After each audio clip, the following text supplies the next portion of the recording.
A small silent shadow glided through the golden corridors of Versailles before dawn. Draped in silk yet moving like a ghost, he knew every secret these royal walls tried to bury.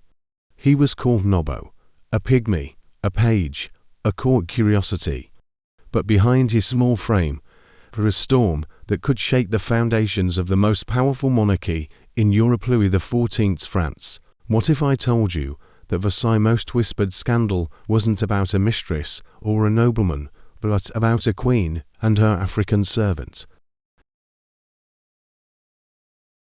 17th century France, a world built on rigid hierarchy and spectacle. To be black in Versailles meant invisibility unless you were turned into entertainment. Versailles was no stranger to exotic displays. African servants were treated more as novelties than people, symbols of royal power stretching across continents. Nabo arrived in 1660, gifted to Queen Maria Teresa upon her marriage to Louis XIV. Some say he came from the Caribbean.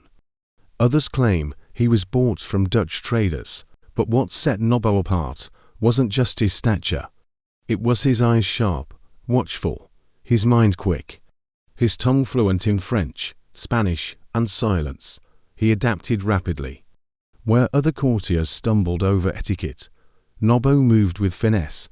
He was not just a page, he was an observer. Maria Teresa, the young Spanish queen, was lost in the maze of French politics and cold royal affection. She found solace in the one person who spoke her language. Nabo. He was more than a servant. He was her confidant, her comfort, her shadow. When others laughed at his presence, she listened. When she wept, he stayed. Their bond grew, not in scandal at least, not yet, but in shared exile. To foreigners in a gilded cage, surrounded by enemies dressed as friends. And soon, the court noticed, the queen spent long hours alone. Always with Nabo, no ladies in waiting, no priests, just the queen and her little page. Whispers began. Some suggested she was simply lonely. Others spoke of laughter behind closed doors, Spanish prayers, and sometimes soft sobs. Then, something changed. The queen began asking questions about forbidden books, heretical ideas, and African rituals whispered among the servants. One courtier claimed she quoted a passage from a banned Spanish mystic. Another said she mentioned spirit walking, a belief foreign to any Christian queen. Where was she getting this? The answer, many feared, wore silk slippers and a quiet smile. In 1664, Maria Teresa gave birth to a baby girl. The child, they said, died after 40 days. But not before rumors swirled about her appearance. The infant, according to midwives, had darker skin, different features, hair that curled tighter than any Bourbon prince's. Then she vanished. No portrait, no official mourning, just a closed casket. And an even tighter-lipped court. Nabo changed. He stopped smiling. He walked alone. He was seen crying silently in the queen's favorite garden, the same place she walked while pregnant. When asked why he wept, he said only, "For a soul who will never know freedom." The meaning was clear to some. Others didn't dare ask again. Louis XIV, the Sun King, initially ignored the gossip. He was too busy with his mistresses Louise de la Vallière, and later, Madame de Montespan. But in 1666, something forced his hand. Intercepted letters written in Spanish referring to El Pequeño Príncipe, que nunca reinara, the little prince who will never reign.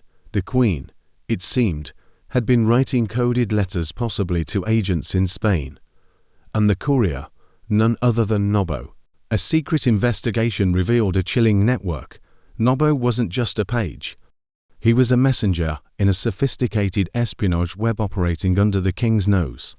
Spanish agents, encrypted messages, and perhaps even plans to weaken France's military edge all allegedly passed through Maria Theresa's inner circle. The idea was unthinkable, the queen as a traitor, her page as her accomplice, but the evidence kept piling. One stormy night in October, 1666, a confrontation erupted. Servants heard screams from the royal chambers, then silence. then breaking glass. When the Queen emerged the next morning, she looked broken, bruised, older, and Nabo nowhere to be seen. 3 days later, Nabo returned. But he was no longer the same. He no longer spoke. He only nodded or gestured, as if struck mute or silenced. Physicians examined him in secret.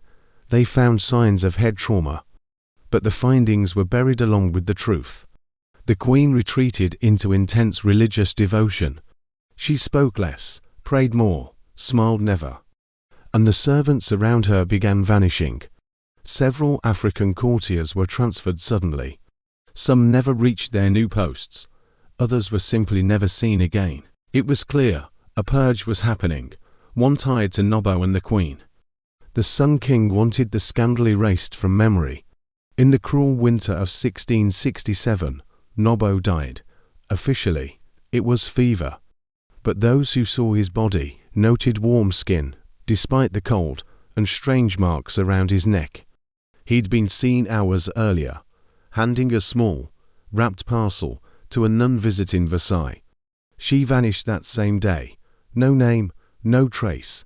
What was in the package? Letters, secrets. A royal confession. No one knows, and perhaps that's why Nabo had to die. His burial was swift. No monument, no mass. Just an unmarked grave in the palace gardens. The Queen didn't attend. The King didn't acknowledge it. From that day forward, speaking Nabo's name at court became taboo. But Nabo wasn't gone, not entirely. Servants whispered of a small figure seen wandering the halls at dawn, near the Queen's chambers. Maria Teresa began speaking aloud to someone invisible in Spanish. She called him Niño ... child. She said she was consoling a lost soul.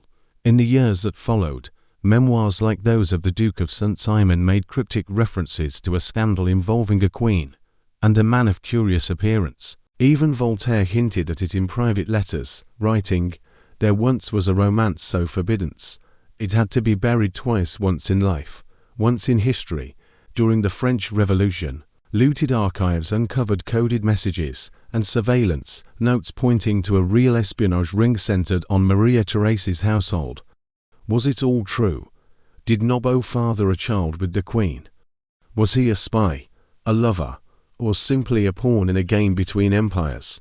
We may never know, but Versailles remembers. In its mirrors, its silences, its morning chill, and so does history. Because even in a palace built to glorify kings, it was a tiny man seen by few, forgotten by most, who may have shaken it to its core.